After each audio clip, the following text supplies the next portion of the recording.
네, 경제연은 보다 쉽게 풀어보는 경제 읽기 시간입니다. 오늘도 다양한 경제 이슈들 김대호 경제학 박사와 짚어보겠습니다. 어서 오십시오. 네, 반갑습니다. 네, 저희가 앞서도 좀 뉴스를 보도해드렸던 카카오 관련 얘기부터 좀 해보도록 하겠습니다.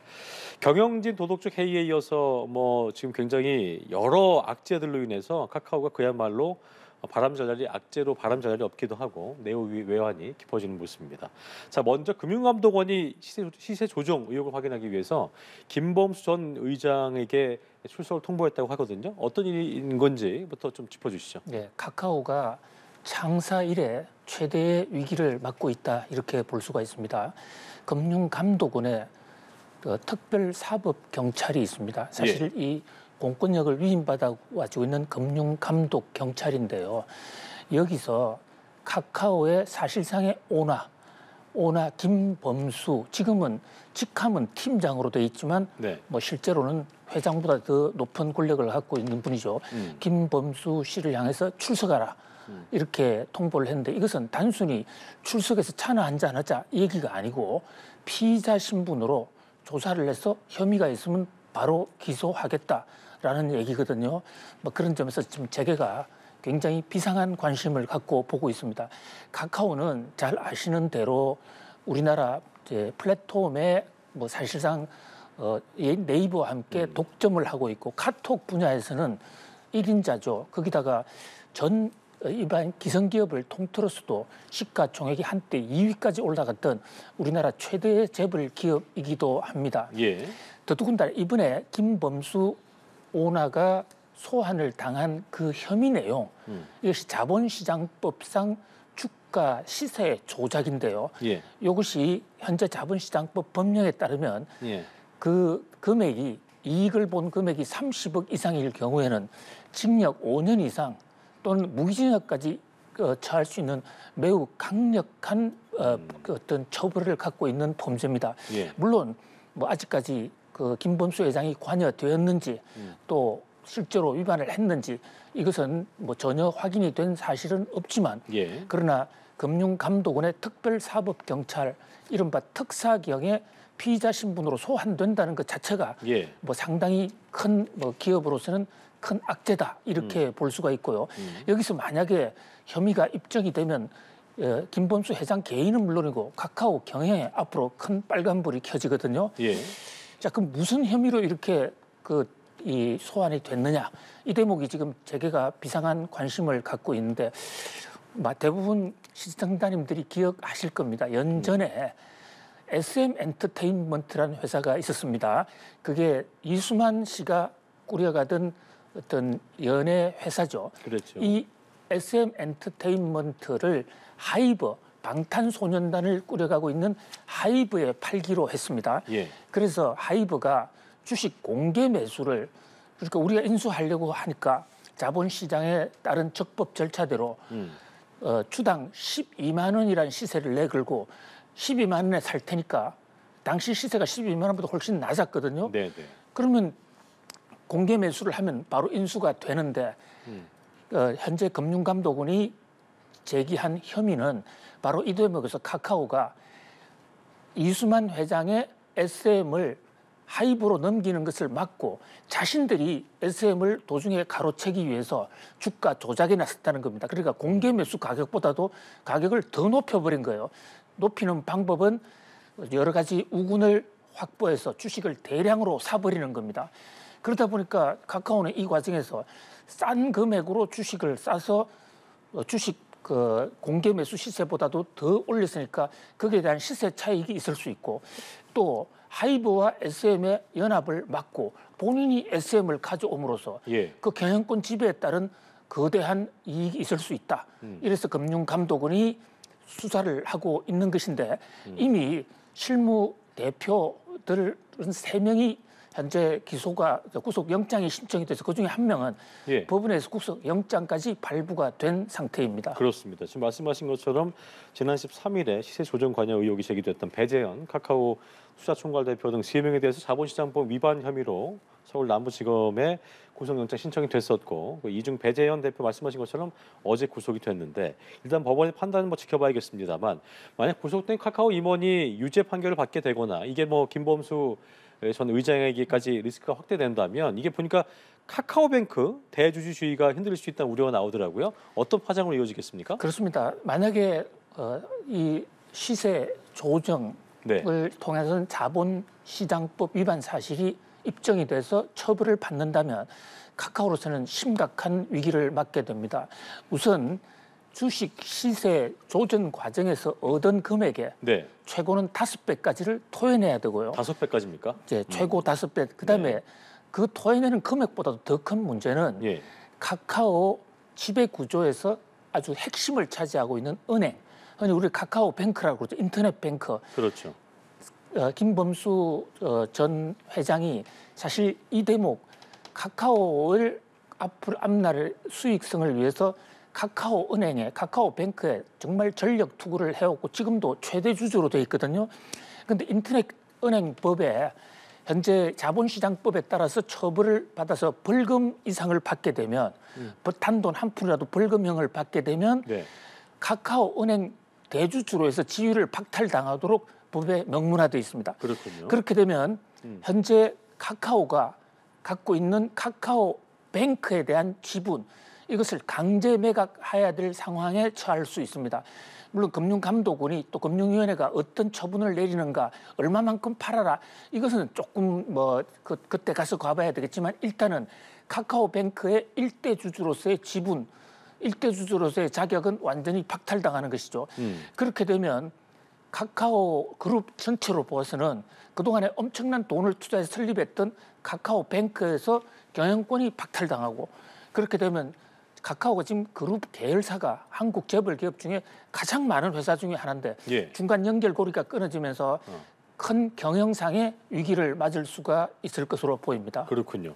카카오 엔터 얘기도 해보면 직접적 영향권에 좀 들어가게 되면서 사업에 좀 빨간불이 켜진 모습인데 사실 SM 엔터테인먼트 지난 3월에 그 인수를 계기로 해외 진출, 북미 시장 진출에 속도를 내왔는데 이 계획 전반에 어떤 좀 틀어지게 되는 상황이 될 수도 있겠습니다. 그렇습니다. 카카오 산하에 카카오 엔터테인먼트라는 회사가 있거든요. 연예 기획사입니다. 사실 이번에 카카오 그룹의 주가 시세 조작은 카카오 엔트를 한번 키워보자.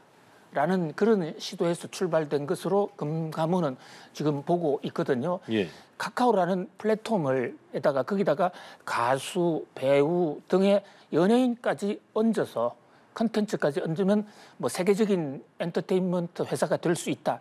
이것이 하이브로 넘어가려던 SM을 중간에 가로챈 그런 핵심적인 이유인데요.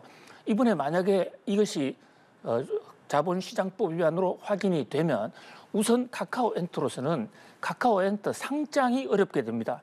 그러니까 이렇게 처벌을 받게 되면 당분간 IPO 시장에 나가서 상장을 할 수가 없으면 상장을 할 수가 없으면 시중의 자금을 금융시장의 자본금을 가지고 회사를 크게 올리는 게 어렵게 되고요.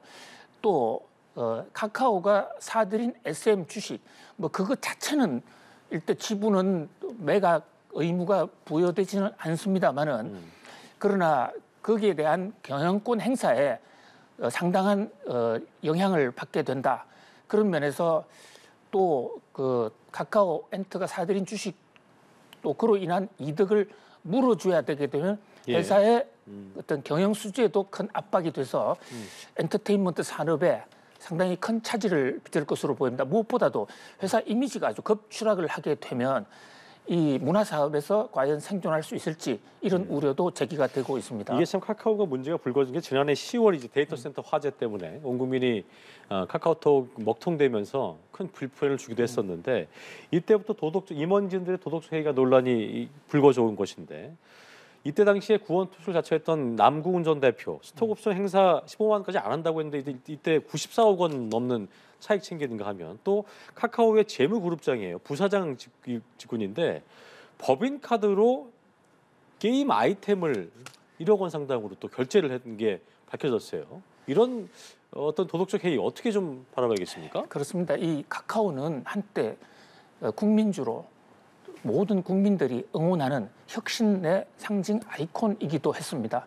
IT 기술을 통해서 국가 경제를 발전시키고 국민 생활을 편하게 한다. 그런데 어느 사이에 플랫폼 독점을 이용해서 야금야금 어떤 다른 사업에 진출을 하면서 편법, 또 불법을 많이 취해왔다 이런 지적을 받고 있는데요. 지난해 카카오 먹통 사건을 계기로 그동안의 문제가 폭발적으로 드러난 것이지 사실 카카오는 그 전부터 많은 충돌을 빚기도 했습니다. 국회의 국정감사에 단골 손님으로 가기도 했고요.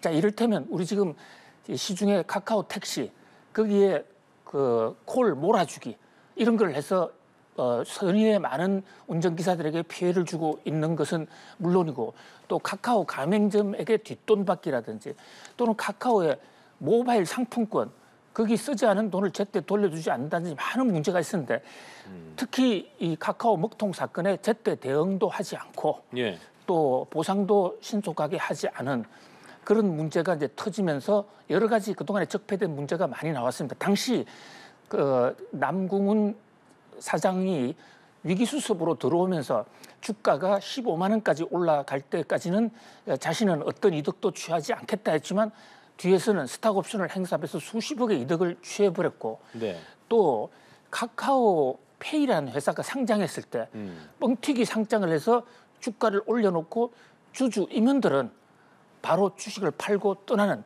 먹튀를 했고 먹튀를 한 것에 대해서 죄송하다라고 사표를 냈는데 사표 낸 직원을 몇 달 후에 다시 또 임원으로 보직하는 등 그야말로 어떤 경영의 난맥상이 계속 이어져 왔는데 예. 이번에 이제 김범수 회장까지 정식으로 사법당국의 이 화살끈 안에 올라감으로써 그야말로 풍전등화의 위기를 맞게 됐다 이렇게 볼 수 있겠습니다. 어쨌든 뭐 실적도 그렇고 주가도 내리막길을 걷고 있는 카카오의 앞날이 어떻게 이루어질지 저희가 좀 지켜봐야겠습니다.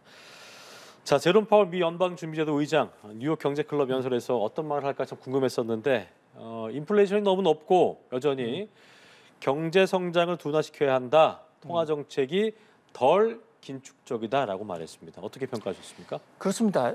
그 한때 뉴욕 증시나 일각에서는 금융시장 일각에서는 이제 미국 금리 인상 끝났다. 물가도 잡히고 있다. 사실 그래서 상반기에 뉴욕 증시 주가가 많이 올라갔던 것입니다. 그렇잖아요. 근데 여러 차례 말씀드린 대로 기대가 너무 낙관적이다. 또 과하다. 아직은 잡힌 것이 아니다라고 말씀을 드렸지만 예. 제롬 파월 연준 의장의 이번 발언은 바로 뉴욕 증시의 그동안의 낙관론에 대해서 쐐기를 박는 무슨 소리냐. 지금 물가 잡히지 않았다. 물가 여전히 너무 높다. 그냥 높다도 아니고 너무 높다. 이렇게 얘기를 했어요. 그뿐만이 아닙니다. 지금 금리도 현재 긴축이라고 그러지만 아직까지 한 것은 제대로 된 긴축이 아니다. 긴축적이라고 보지 않는다.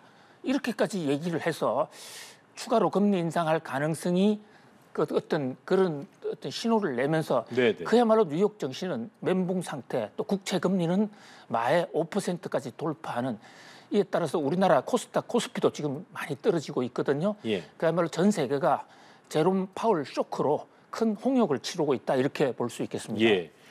물가 여전히 높다고 했으면서 이런 발언 때문일까요? 이게 10년물 미 국채 금리 이것도 참 큰 파장이었는데 드디어 5%를 돌파를 해버렸습니다. 미 국채 10년물 금리 5%가 이제 투자하는 분들에게는 굉장히 중요한 기점이라고 하는데 어떤 이유를 갖는 것이고 또 이 10년 만에 이 10년물 국채 금리가 5% 돌파한 이유가 무엇인지 의미가 무엇인지 짚어주시죠. 예, 그동안에 뉴욕 증시에서는 10년물 장기 채권 미국 재무부가 발행하는 가장 신용도가 높은 것이죠. 이 5%를 하나의 마지노선으로 봐왔습니다. 왜냐하면 현재 물가 목표가 2%고 근데 실제로 물가는 3% 정도 거기다가 성장률이 2% 정도니까 네.